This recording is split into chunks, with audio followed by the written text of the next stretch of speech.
action that would normally take place. So, but if you do have questions or comments, then please use the chat facility. They'll all be captured. If we don't have time today to respond, then there will be, you will get a response after the event. And all those contributions, which hopefully you will lodge, will be used to help inform future versions of the Northwest Unison's Adapt to Win guide. So this guide and this event is just the beginning, really. Many of us are just starting, certainly I am, starting the journey of remote organising and digital tools.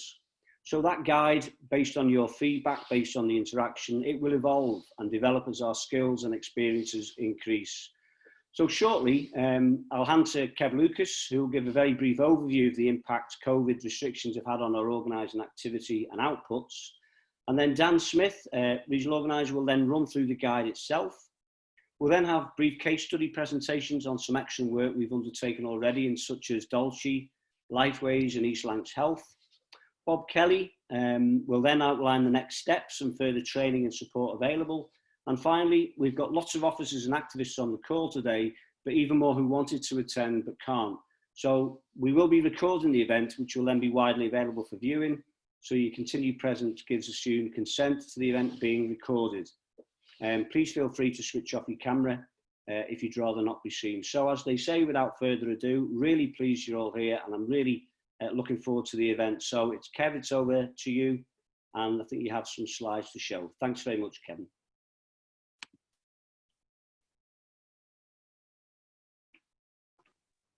And I'll unmute myself. Thanks very much.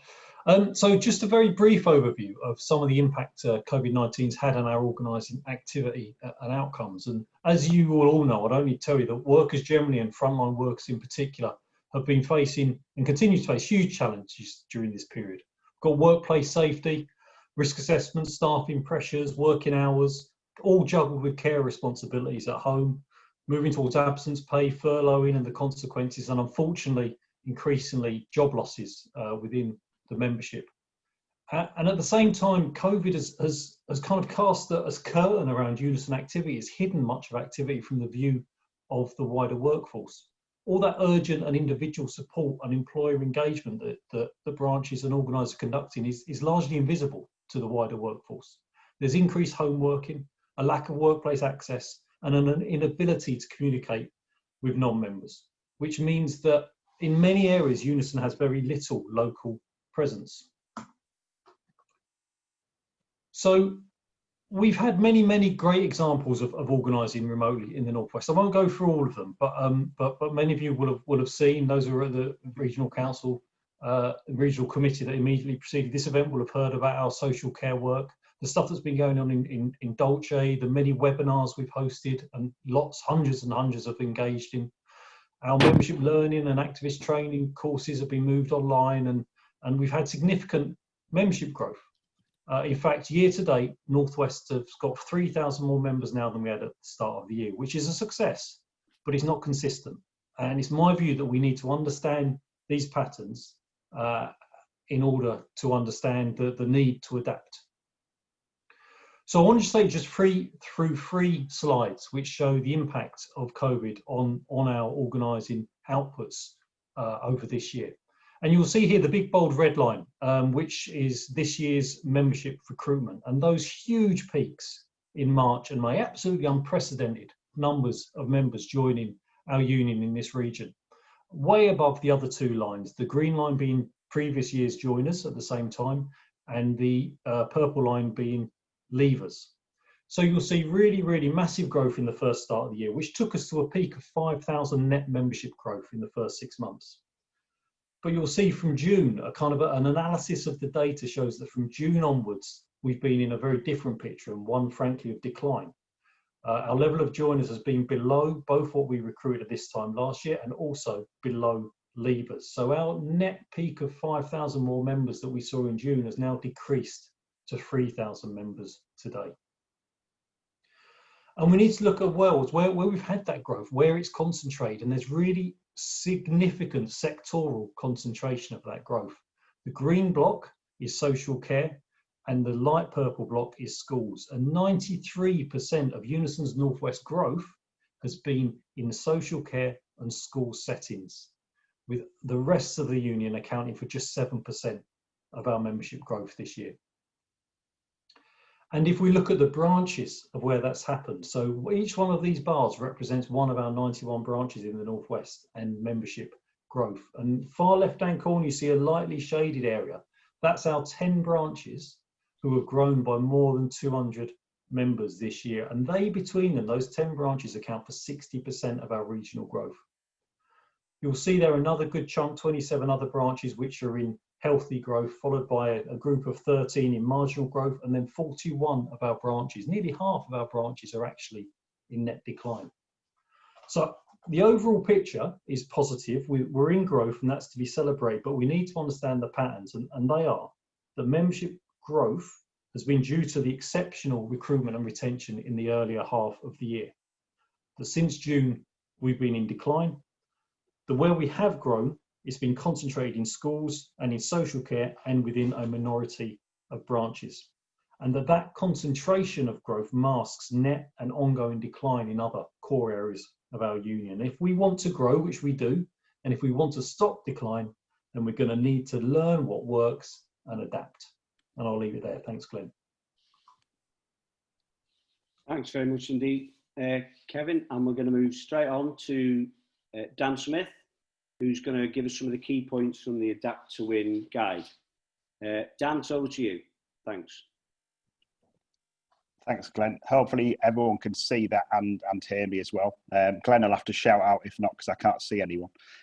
So the region has produced this Adapt to Win organising guide. Connor's put the link to it in the chat, so I'm not going to go through it line by line. I just want to pull out some three key sort of themes and key areas to look at, really. What I would say, though, is that this isn't a magic wand or a silver bullet. It's not rocket science, and there's nothing sort of particularly new that's in this guide. What it is, I think, is a synthesis of a lot of good, excellent practice going on in different branches. It's trying to pull that together in what is a good basic guide to organising and a bit of a checklist under different themes. And what I would say as well is this is not unique to remote organising. These are fundamental principles and practices that can be applied to sort of conventional organising as well. So I'm going to go through the key themes of the guide in a bit of a sort of abstract theoretical way, and then some of the organisers are going to talk in a little bit more detail about how this has been put into practice during the pandemic. So firstly, at the very heart of all organising and campaigning has to be issue-based fights. I mean, Kevin's outlined a number of the sort of massive issues that have occurred during COVID around sort of furlough, sick pay, PPE, health and safety. And we're going to see that even worse sort of next year as there's a rollout of vaccination, you know, massive sort of funding cuts, a tax on pay, terms and conditions, jobs, redundancies, workplace restructures and things like that. So there's not going to be a shortage of issues to organise around. What I would say is we shouldn't go in there with preconceived ideas of what we think the issues are that workers care about. You know, a fundamental part of organising is listening to workers and using those discussions to identify, you know, issues that are widely felt, deeply felt collectively by the membership, and ideally something that we can win on as well. So certainly from an organising perspective within employers where we've got facilities and recognition agreements, we should be asserting and insisting on a unison slot during any employer briefings and consultations virtually, as we would do during any sort of physical meetings as well. There is no difference in that regard. And I know and understand that branches can be quite protective in terms of holding those briefings for union members, but certainly would encourage branches to be flexible with that, and certainly the early stages to make that open to non-members and use it as an opportunity to recruit them, to activate them and get them involved in union activity. And obviously become more sort of militant and hardline in terms of further down the line that people have to join before they get advice, support, representation, and things like that. But I think that element of flexibility would be good, and use those forums as a meaningful opportunity to collectivise struggle and to agitate, gather people's views, consult members, come to collective responses, organise around the issues, and if possible, come to agreement over collective action that workers want to take as well. And again, use those opportunities to elect reps, contacts at every single opportunity that we're meeting workers to increase our activist base and build our strength within the workplace. And finally, you know, one of the key things that branches can be doing, because we know you're dealing with a hell of a lot of sort of individual issues, firefighting, things like that, is reviewing your current caseload, your current casework to identify potential collective issues that could be developed into broader issue-based campaigns. Certainly the examples that we're going to hear about from organisers came from individual cases and concerns that were raised by workers, and that they've developed into wider collective campaigns. The second big sort of theme of the guide is obviously around digital organising, but like I said, this isn't sort of unique to sort of just organising in lockdown. These are things that we should be incorporating in our day-to-day conventional activity. So use digital platforms to meet members, whether that's Zoom like this, Teams, Skype, GoToMeeting, or whatever your employer is using. Make sure that those forums and platforms are available to engage with members as well. Certainly from a social care perspective, we've had far more engagement and participation from workers in virtual meetings than we did in physical meetings, because the workforce is so disparate, so spread out, so fragmented that they can't engage in traditional union activity. So this really does give us a new opportunity to organise and agitate members.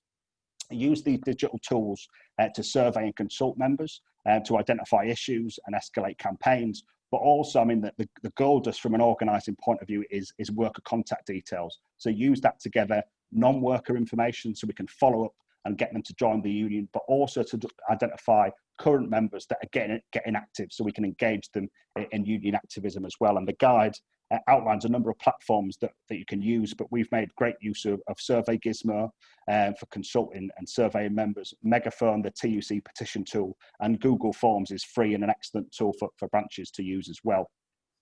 And within this, incorporate organising and communication digitally into the work that you do. Most branches will have websites, most branches will have Facebook pages. Facebook groups are really good to have a secure, protective environment that allows workers to communicate more openly and honestly. WhatsApp is great for communicating with smaller groups of members, maybe activists or a branch committee. And Twitter is excellent for outward-facing political campaigns and leveraging, high-profile figures or employers as well. The core to any sort of organising campaign has to include recruitment. But we do understand that there are significant challenges to recruiting currently, particularly because we've got massively restricted access to workplaces. So where possible, we encourage branches to support current reps and activists to deliver recruitment whilst access is limited. So that includes, supporting them with resources, helping them with training, mapping information, communication support, resources for recruitment as well, and trying to incorporate recruitment and embed it within all activity, whether that is, making sure in every email communication it says, speak to your colleagues, get them to join, or holding those open meetings as part of brief structures and consultations. Try and use a structured approach to conversation with members. And there's an excellent appendix to the guide which goes through the anger, hope, action structure that organisers within the region try to use. So that's really trying to identify issues that matter to members, to collectivise them, to really drill quite deeply about what they want to see that the union sort of campaigning around, give them hope about how we can support them to do that collectively and build power within the workplace, but also give them ownership and agency, that this isn't something that the union can do on their behalf, it's something that they have to do and build themselves. And therefore a key part of that is an action to build the power of the union, to challenge things and to get other workers involved. And obviously, I mean, Kevin has mentioned the retention rates that have narrowed that 5,000 sort of net growth. Looking at retention is a key way to maintain membership. A lot of branches have been engaged with the MCT phone banking of new members, and certainly we'd encourage more branches to get involved with that.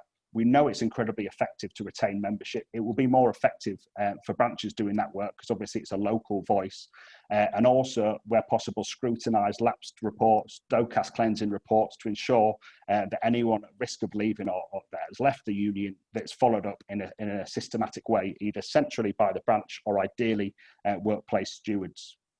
Another key aspect within the guide is around communication. Workers want to feel as though they're part of a strong and active trade union, and they want to feel as though that they're part of a strong and active unison branch as well. So one of the simplest things that the branches can do, if you're not doing it already, is use the WARMS bulk mail function, which is really intuitive, looks very professional, and is obviously GDPR compliant. So that pleases everyone at National that we're using that. Make sure that the communication is relevant and issue-based, again, like I said, around issues that matter to members. And the great thing about WARMS is that you can segment it by employer, by workplace, by job type and stuff like that. So you can do very targeted communication. As part of these comms, celebrate the wins. Branches are very good at winning things for members, but sometimes because of capacity and resource, we're not so good at celebrating our wins. And that's what gives workers hope that they can change things collectively within the workplace.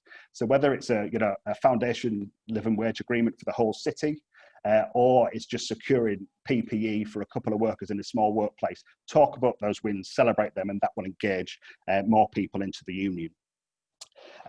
Don't third party the union. Again, there's an appendix to the guide, which is a bit of sort of looks into what third partying is and the steps that branches can take to not third party the union. Fundamentally, it's about not reinforcing this artificial divide between workers and the union and seeing the union as a third party that comes in and solves their problems. What our sort of purpose as organisers is to build sort of collective strength within the workplace, give them empowerment, give them ownership, and encourage workers into action. And that's why, as part of all these communications, thinking of that anger, hope, action structure, always give the members an activity or a task through communication, whether that's speaking to colleagues and completing a survey, challenging management, bringing colleagues together in a collective meeting or something like that, or at the very bare minimum, asking them to speak to their colleagues about joining the union as well. And the last slide, this is probably the sort of bureaucratic sort of bread and butter stuff that we should be doing, but I think possibly sometimes gets forgotten with all the firefighting. Certainly within core employers where we've got recognition and facilities agreements, we should assert the right to access the new channels and the virtual workplace as we would do physically. So seek a unison presence at team meetings, briefings and trainings, ensure that we've got a presence at virtual inductions as well. And I'm going to finish on possibly the most sort of boring bureaucratic point I could. Use service level agreements, data protection agreements, facilities agreements, recognition agreements that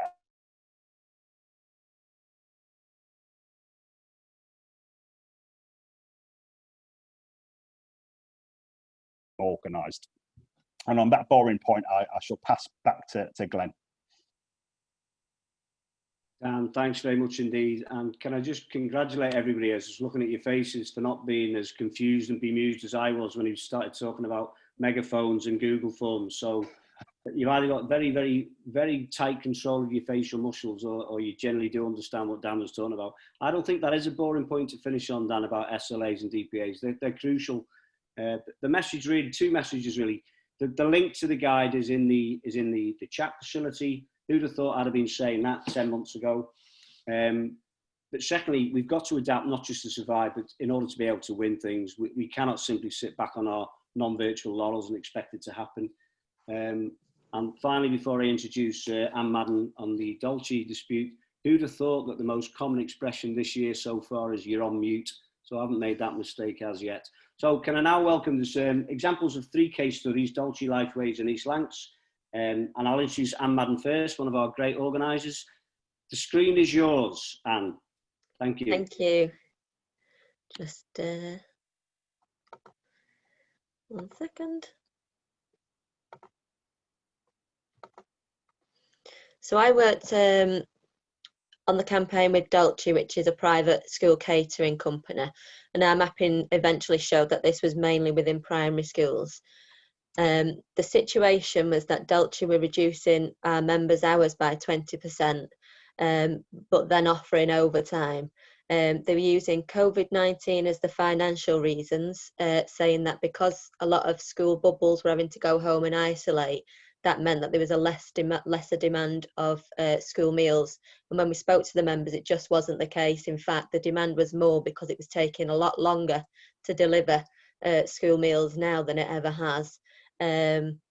Obviously, this reduction in hours impacted on these low-paid workers. A lot of them, had to claim benefits in order to survive, and this, would have a massive impact on them.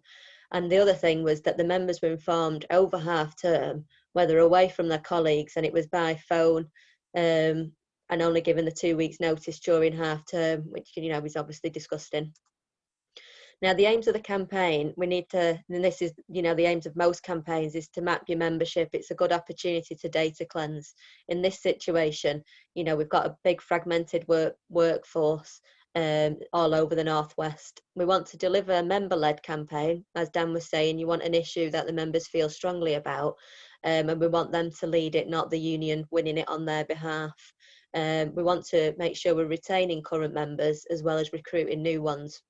You want to develop a communication strategy. You need to think of how to communicate with the membership, and we're also thinking, how do we communicate with the general public, especially at the moment when we're looking at you know, child poverty and free school meals, and the campaign with you know, Marcus Rashford in the news. It's a good opportunity to look at how to get the wider public involved. You want to be looking at who the influencers are. In this, it was the heads of the schools and councillors and MPs, so that's another aim of the campaign. We want to identify reps and contacts, and more importantly, because it was a Northwest campaign, we want to engage the branches because, you know, overall this is their members. We want to be able to provide legal guidance, and we also want to link into national campaigns. So as this, it started off with a member-letting region know about this cut, and then it very quickly developed into a national campaign. And then all in all, we want to pressurise Dulce to back down and to also come to the negotiating table. So the activity was actually quite simple when you look at from an organising and digital angle. As Dan lent to in his presentation, if we were to do this normally, visit all the primary schools that were affected, it would have took days, weeks, trying to get them during the, you know, after lunchtime. You know, it would not have been as successful. So, you know, we've actually had a blessing to the fact that we're doing this virtually, because it's been a lot more successful, in my opinion, than it ever would have been if we were doing this in our usual route. As mentioned before, it was a great way to data cleanse, and all I did was the team, we text the members straight off. We got the RMS report, and it took me an hour to text. I think it was about 93 members. Just have that text message of what you want it to say, which was, do you still work for Dulce? Are you aware of the cuts that we've, you know, that are affecting you? And then paste each person's name, copy paste, really simple. And all it took was an hour. And by that, we found out the ones that didn't work for Dulce, those that did, and also an up-to-date email address. It was really, really simple. Another activity which to do was schools newsletters. So then this is a way to let the wider workforce know what was happening. It's also an excuse to communicate with our current members, not just the ones that are, you know, working under Dulce. And I've put bulletins in there because I did use specific bulletins just for Dulce members. And again, really simple ways to communicate. You get it out really quickly, and you can also send a text message just to let them know, have they seen this new newsletter or bulletin. Now, the next section in the activity was we needed them very quickly to file a grievance once this campaign was running, and then we needed them to do a work under protest letter, because National was negotiating, but not because they were, but the negotiations weren't going as quickly as we would like, so we needed to get those elements filed. And a big element was then advertising virtual member meetings. And again, as Dan alluded to in his presentation, we had, I'll go on the next, but I think it was 76 people come to a virtual members meeting, and I can imagine if we tried to do that around all the primary schools, you know, we'd just had no shows or just like one or two people. It's absolutely fantastic doing it this way. Now, the media strategy was to shame Dulce. You know, Connor was putting out our media and public support, and they were, you know, trying to come back to the table. And I've put there the Christmas gift. Another part of the strategy is they've come back to the members and said they want to give them a bottle of wine and some chocolates, you know, as they usually do. And the members are actually have said, no, we don't want it. So we're going to give that to the social care workers as a thank you on behalf of the Unison members, you know, and that'll be a nice media strategy as well, and something nice. Now, with the campaign's gone on, we're asking members to write to their local MPs, and this again sent text message to a digital link, which then populates an email. You know, and if you needed any help with this stuff, we're all available for a phone call and help. And we've engaged the new reps and contacts. Now, there hasn't been a lot. I'd say there's only about 3 or 4 reps, but it's better than none that we started with. and they're the ones that are able to feed back their point of view as a worker on the front line. And we have got branches now, as we've stepped back the organising, we have now got the branches engaged with their members whilst we go through the legal steps. Now, the outcomes was a magnificent way of bringing a fragmented workforce together with virtual meetings and all basically by text message. We did use some phone calls and emails, but it can just be done easily. The membership was increased from 95 and was increased by 63, and this just happened within the first 2 to 3 weeks. They just ran. As long as you've got an issue that members care about, the organising work is then easy. We've got 4 active contacts, as I'm calling them at the moment. We had 74, attend at the members' meetings, and we did hold a number, and we will continue to hold members' meetings, as that is the best way to get clear legal advice to them and to also get questions from them. The media campaign was successful. Our members are active. We've got them. They're telling us what they want, what the issues are, and they're coming to us all the time. Like I've just heard today that one of them are now what they're doing. They've got agency staff covering the overtime because we've told the members have decided not to take it. And this is information that's coming straight direct into us really quickly, so they are there talking to us constantly. Branches are engaged. We've got the legal claims going on at the moment, and it does link to the larger campaign that National are running. Now, it is still ongoing. We've got branches taking the lead at local level with their members, and the negotiations are happening nationally. But I just wanted to finish and say that digital organising can be really quick and successful, especially in fragmented workforces where going out would just never be that good. And as long as members are engaged and the issue is just deeply and widely felt, it just all clicks together. And, my colleagues will say, we're here, we're available. If any of the branches want to come and have a chat or need any help with any of this, more than happy to say. Thank you. Thank you, and thanks very much indeed. I think what you've shown is that sometimes when things are new, if you're like me and it's digital, you try and find a 5-year-old relative you can ask for the answers. But I think once you've got over that initial hurdle, which we as modest adults try and do, I think it's not more work, it's actually less work, it's more focused, it's more effective, and it dispels that myth that you can campaign virtually. So, congratulations, and to yourself. I know you've been working closely with the likes of Paul Duffy and Kevin leading on this, so congratulations, great piece of work. And if people want to see a regional organiser under stress, just email Keith Bradley about Dolce. He's enjoying his connections with them at the moment, so please enjoy. So thanks very much indeed, and well done. Are we right to move on to Nikki Bowring and Lifeways, another case example? Nikki, the screen is yours. Thank you very much, Glenn.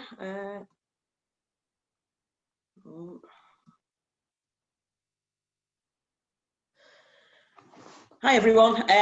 So my name's Nikki Bowring. I'm speaking on behalf of the social care team today.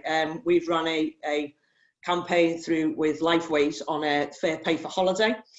I won't go into all of the things right from the start because a lot of them have already been touched on. I'm really, conscious that we're very close to time. So I will just sort of run through what we did, and sort of hopefully everything else has been covered as well.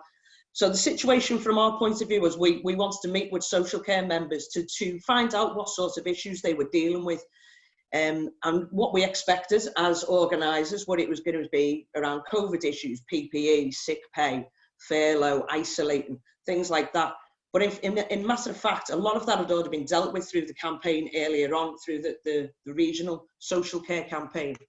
And a lot of the issues, the main issues that were coming through for us were from Lifeways members who are subjected to a horrific payroll system, regularly underpaid their normal wages. But the big issue for them was that they were getting paid basic pay when they generally do a number of sleep-ins each month, and they generally do a lot of overtime, and none of that was concluded in their holiday pay. So we recognised that this was a legal case, and we wanted to take it forward. The issue with the legal position is that normally what would happen with Unison is we find the legal case and we run with the legal case and we forget about the actual organising behind it. And as social care organisers, we wanted to make sure that we had something to take forward in the future. So we wanted to deliver a member-led campaign, but also protect their legal position. In doing a member-led campaign, it meant that we were allowed to recruit new members, we were getting new workplace leaders coming through, and we were making sure that that was all in place for the future. We also wanted to make sure that we were getting the political and press involvement, as Anne has sort of already mentioned.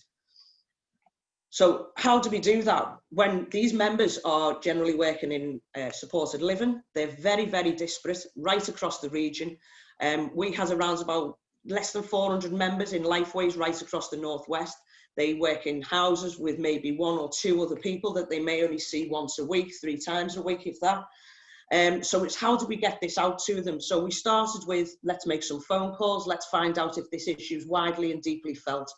We did that, and we got the newsletter out, and we contacted our members through emails, text, phone calls, to make sure that they could see that there was an issue there, and we were prepared to fight, and we would come together to fight. So in order to do that, we needed to then hold video meetings where they could start talking to each other. These members have got different terms and conditions, so we needed to work out where the terms and conditions lie for each sort of area. And from those video meetings, we could identify those members who were really vocal, who were really willing to go back to their workplaces and actually get this information out to their colleagues and push the agenda forward. So in order to do that, we could form an organising committee, which we probably had about 15 people on it, and from right across the region. So that allowed us to get into every sort of workplace or regional sort of service area, as they call them, to get this issue out. As I say, we knew that it was a legal position, but we didn't want to just sit back and take the legal angle. We wanted to make sure that the members were taking this forward themselves. So we decided that through the organising committee, the members then took on this and said, okay, we'll do a collective grievance ourselves. So we took the collective grievance and we put it online. I've put Alchemy there. It was Survey Gizmo, so it's now changed its name. And we've done the collective grievance through that. That allowed members to be able to go out and talk to each other and say to each other, have you seen this? They could pass it to each other through phones, through WhatsApp groups. It was really, really easy to spread it right across the whole of the membership. And obviously we also put that on social media, and we've been involved in the branches all the way through, making sure that that information's on websites, on their own social media, and it's being pushed on Twitter as well. So we knew that we were going to take both issues forward at the same time. And because obviously it's holiday pay, the legal timelines were so short. You know, we had to make sure that people weren't losing out for this whole year because we left it too long to enact that legal process. So we started doing that alongside the collective grievance with the case unit. From our outcomes, we've had fantastic outcomes, to be honest. We've had brilliantly attended members meetings, and we always make sure that we do 2 or 3 every time we do them. We do them at a variety of times. Certainly, one of the biggest things I think that I've took away from this is making sure that you remember there's a school run, both ends of the day. You know, a lot of members of these members aren't working from home, so they have the added burden of going to work and having the childcare to deal with as well. So giving them as many opportunities to attend those meetings was absolutely vital. We recruited 60 new members, and that was only in around about 2 months. We've got 15 new workplace leaders who have pushed that agenda forward. We had 5 of them who attended the collective grievance on behalf of the 200 members who signed the collective grievance. So that was more than half the membership at the time we got to actually sign that. And we started the legal process for over 160 of those members as well. We've kept that both things going at the same time to make sure that we cover all of the legal obligations that we have, but also getting that engagement. We're still getting people signing the grievance now, even though we sort of closed it off. And we've had the Facebook engagement as well. One of the big things that we did have as well was political engagement. We've had around about 70 politicians signing up to this. They've been putting it on their Twitter, they've put it, you know, going back, and we've also been in the press as well. It's ongoing, and Lifeways are still refusing to sort of back down, and they've come back with some outrageous statements even after the grievance now, which has just enraged the members more. And I think that's one big thing if you can take away from it. If the members are delivering this campaign, they feel like they own it. So when you tell them what Lifeways are going to do to them next, they're outraged. They're not backing down and saying, oh, well, God, you know, we better hide away now from the employer. They're really standing up to them and saying, no, enough's enough. You know, we've had this for a long time. As I say, most things have been covered, so I won't go into them too much. But I hope that covers anything. And, oh, and finally, if anybody wants any questions or anything, you know, anything, any of the things that we've used, please get in touch with us. You know, that's everything. Nikki, absolutely fantastic. I mean, you've proved that in a virtual world, we can exploit sort of collective action simply by using remote facilities. I mean, I think the other thing is little practical tips like having meetings with people who are so fragmented. Social care workers are so fragmented, they don't have a workplace. So little handy tips like avoid the school run. I mean, you laughed when you said it. That's crucial. Who'd have thought you'd have had 60 members on one meeting? Who'd have thought? There's 80 people on this meeting. Who'd have thought we'd have physically got 80 people to come to a meeting line? We wouldn't have done it. So I think the onus is upon us to follow the lead of Anne and Nikki to exploit the virtual world so that we can collectivise issues. So brilliant, brilliant campaign, Lifeways, Nikki. Brilliant. Thank you. Thanks, Glenn. Thanks very much indeed. Okay, we're ready to move on to the East Lancs project. I've got down as James Bull. Is James presenting? James on the call? Yeah, hiya Glenn, thanks very much. Hiya everybody. I'm just going to try and share my screen, just 1 second. Hopefully you can all see that.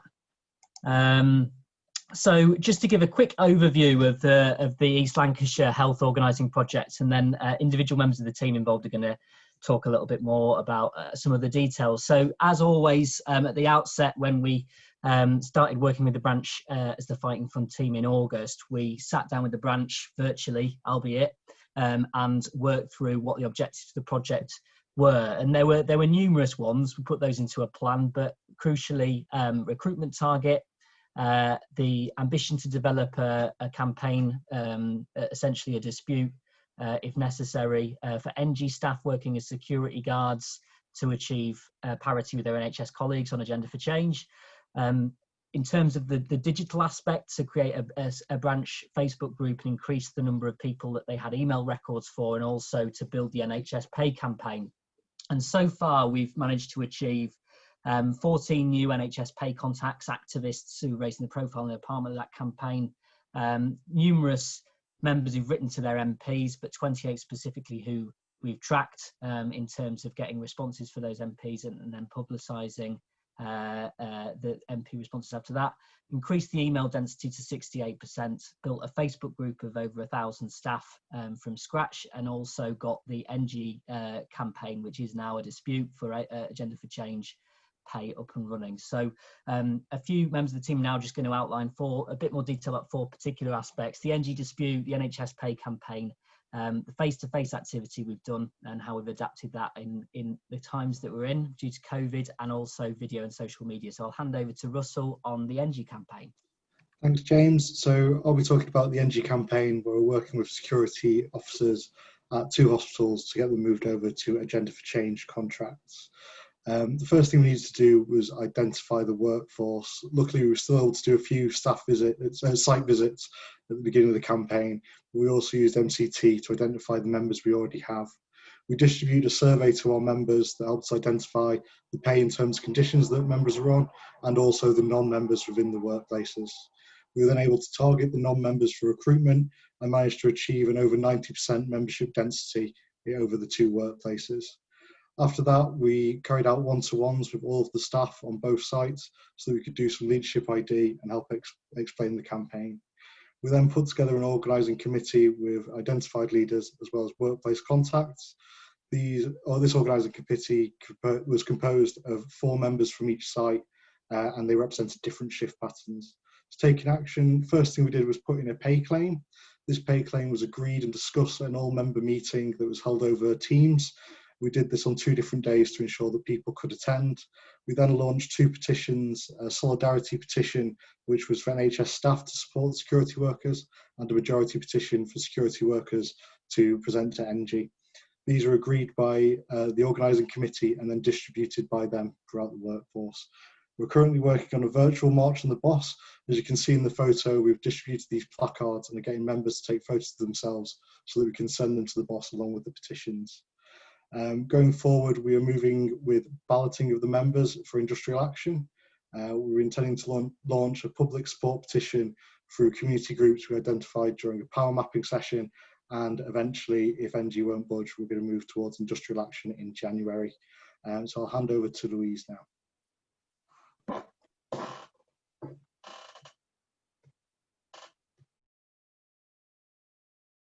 Louise, I don't know if you might be on mute.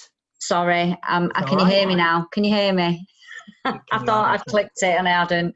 I'm just going to go through how we adapted the use of petitions during the East Lancs pay rise campaign. So we put a newsletter together and we put a link to our pay petition in the newsletter, and we got the branch to send that out through Warms. And then we contacted the existing stewards and activists before we began to get them to distribute stuff within the workplace.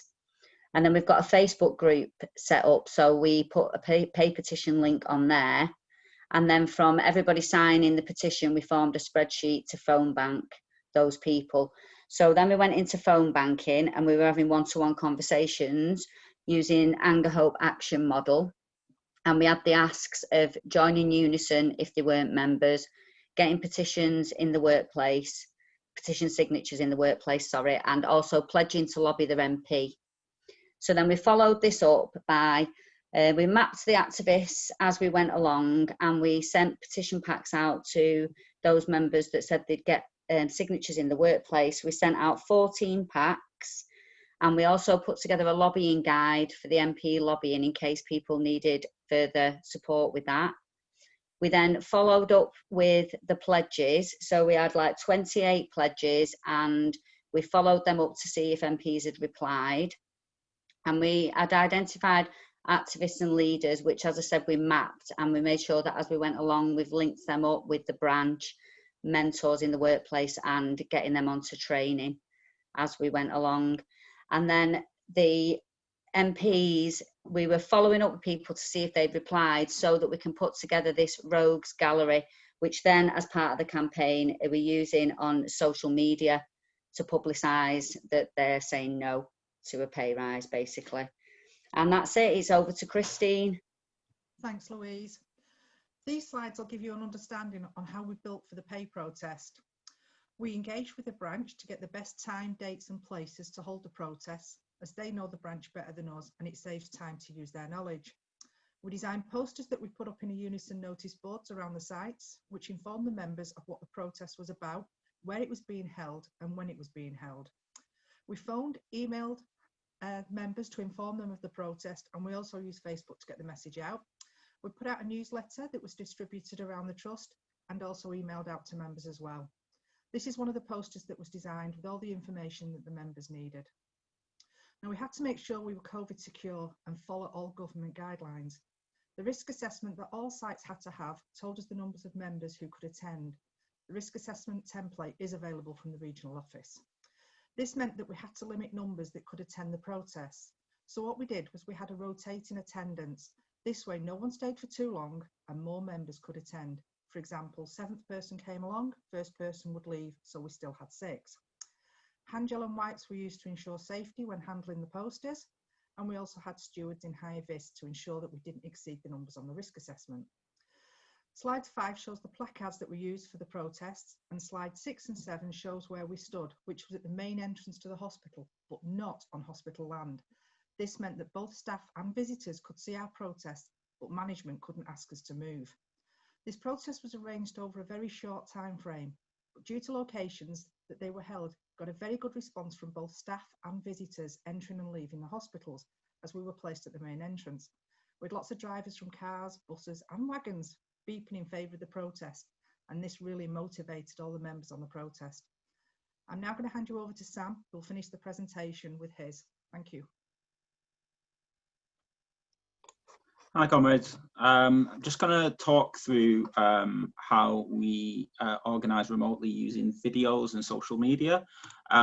So firstly, one of the targets we agreed with the branch was to create a trust-wide Facebook group. We did this very early on, simply by creating the group and asking the branch to add all of their friends and everybody they knew at the hospital. We used frequent early engagement, things like polls and open questions to engage the members, which drives it further up people's Facebook news feeds, and also makes people feel a bit more included. And we managed to get over 1,000 members in 3 days. This was particularly useful because we could ask those members as they joined whereabouts they worked, on which site, etc., and could potentially use that for getting new contacts. In terms of planning the video, I structured the video along this basic framework for a recruitment conversation using anger, hope, action. So the video starts, and we'll watch the video in a minute, by setting the scene and asking questions, and it's really about just agitating, making sure and getting people riled up. Then the second part of the video shows how the union is the solution, and the video concludes by asking for concrete actions from the viewers. In this instance, it was joining the union and writing to their MP. When they wrote to their MP, they used our tool, which means we got their contact details so we could have recruitment conversations with them over the phone. When it comes to making the video, we had branch officers go around the sites and meet people, which meant that the videos were consistent. We also had narration from Fiona Wild at the branch, which was done over Teams. So we did a few takes and then I edited it afterwards. What I would say is if you're going to make a video, make sure you use subtitles. Either me or Connor can show you how to do that on Capwing, but it makes it accessible for anybody with disabilities and also anyone who doesn't want to watch it with sound. James, if you could show the video, that would be great.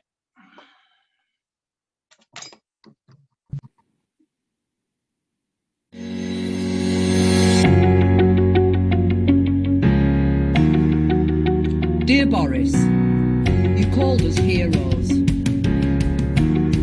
You clapped us every Thursday.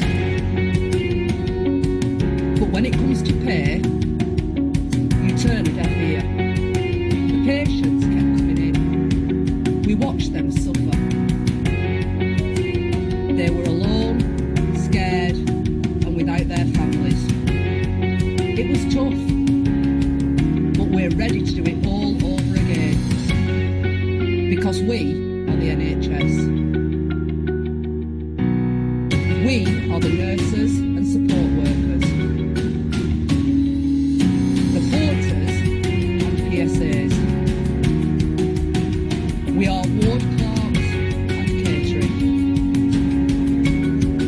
We are the front line against COVID-19. We deserve an immediate pay rise to recognise our sacrifice, and we're prepared to fight for it. Because as winter draws in and the nights grow longer and colder, we'll have your back. But do you have ours? Write to your MP and join the Union for all NHS staff.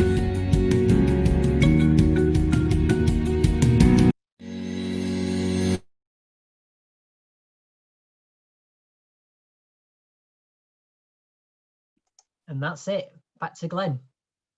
And that's it. You say it like it was nothing. That was absolutely superb. I can't believe on this call alone we had references to Marcus Rashford and 2 video clips of Boris Johnson, and nobody's booed unless they're doing that virtually as well. Big thanks. Superb.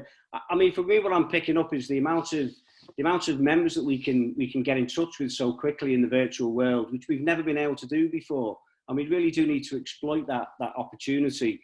I don't think the principles of organising change just because we become virtual. It's about members, raising members' confidence and empowering workers. And I think that's exactly what that video shows we can do. So massive congratulations. And I think you're leading the way. That it's something we've got to try and emulate. So well done, James. Thanks very much indeed.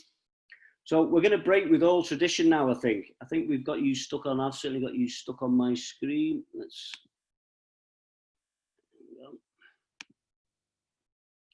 If people can still hear me, I'm going to carry on. We're going to break with all tradition. We started 5 minutes late, and I've got a horrible feeling we're going to finish on time, which is unusual for a trade union meeting. So I'm now going to introduce Bob Kelly, who's going to apparently tell us all about a simple planning template and future training. Bob, welcome, comrade. Thanks, Glenn. Good afternoon, everyone.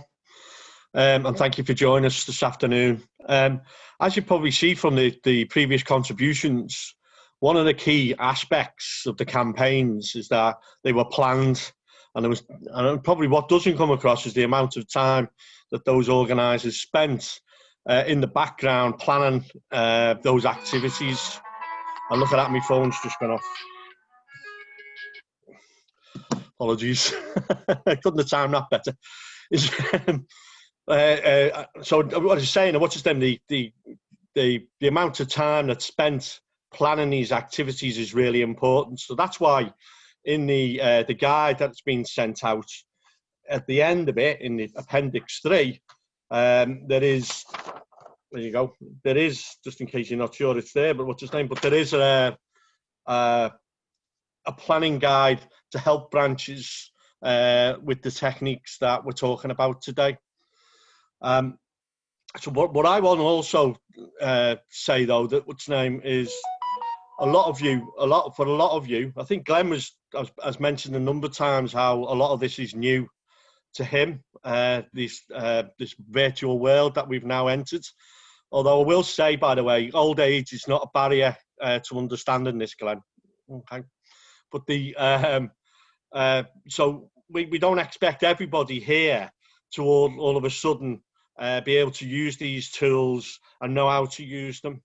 6 or 7 months ago, I never believed that I would be spending my whole life talking to people over platforms like this, Zoom or GoTo.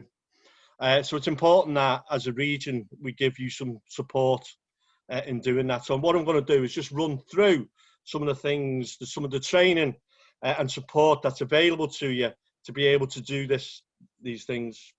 So just if we start with the first thing on the plan is to do with communications. So I think I'm not going to go through it all with you, but because I think Dan explained it earlier, is the importance of digital communications in this time. And we have ran, we're actually on, I think, the 2nd or 3rd course now on digital communications. We're in the middle of a 3-part course, which is run by Lindsay Martins and Connor, which is about explaining to people all the different aspects of digital organising, using Facebook as a campaigning tool, etc. And they're running at the moment, and we will be running more of those courses in the new year. So look out for them, yeah. And what the feedback we've got from the people who've been on those courses up to now has been really good, and people have gone back to the branches and used those techniques. The other thing that we've mentioned, that have been mentioned in the campaigns, are things like identifying potential activists, for example. And this is one of the things that we've been prioritizing, because if you can find an activist, then usually the members follow after that. So we've ran a couple of potential activists webinars or virtual workshops or whatever you want to call them, and a number of people have attended them, and we're hoping again to run more of them in the new year. The other thing that, while I'm on here, I mentioned to do with potential activists is some of you might be aware of the national campaign of finding new health and safety reps, which is Beyond the Safe Side. And again, we've been supporting that by running webinars with people who are thinking of becoming health and safety reps. So if you've got anybody out there who thinks they might want to be a health and safety rep, then please give us a shout, and we'll organise meetings with them and we'll talk through the role with them. Of course, once you find those activists, you need to get them on courses. And at the moment, we've been running a number of virtual shop stewards courses and health and safety reps courses. We've got a couple running at the moment, and we will be running again some more in January. Can I just say that although we call them online courses, they are actually like virtual classrooms, and so it's like being it's the same as being in a classroom. We have what we call breakout rooms. We put people in groups so people are able to talk in the same ways that we do the courses normally. Another key aspect that was raised during the examples was the role of one-to-one conversations. And this is a key thing when it comes to organising. So again, I did run the other week a virtual workshop on doing one-to-one conversations in regards to recruiting people. And we using the model that's been mentioned, the Anger, Hope, Action model, which is in the guide that is being sent out. And what I'm trying to do, which is what was interesting because it is quite difficult, is get people to actually have a one-to-one conversation with someone by not actually offering them a service, but actually recruiting them through organising by trying to get them more involved in the union. And that also leads on to some of the other things that are happening. One of the things that was sent out to you, I think yesterday, this email, was that we're going to be running an activity fortnight for local governments and community branches from the 25th of January to the 5th of February. So what we're hoping to do is that some of you will be able to use this plan and to leading up to that activity fortnight. Okay. And last of all, Glenn, just to mention that is the all these things, if people are not sure about them, then you need to contact us, yeah, and we'll talk to you about them.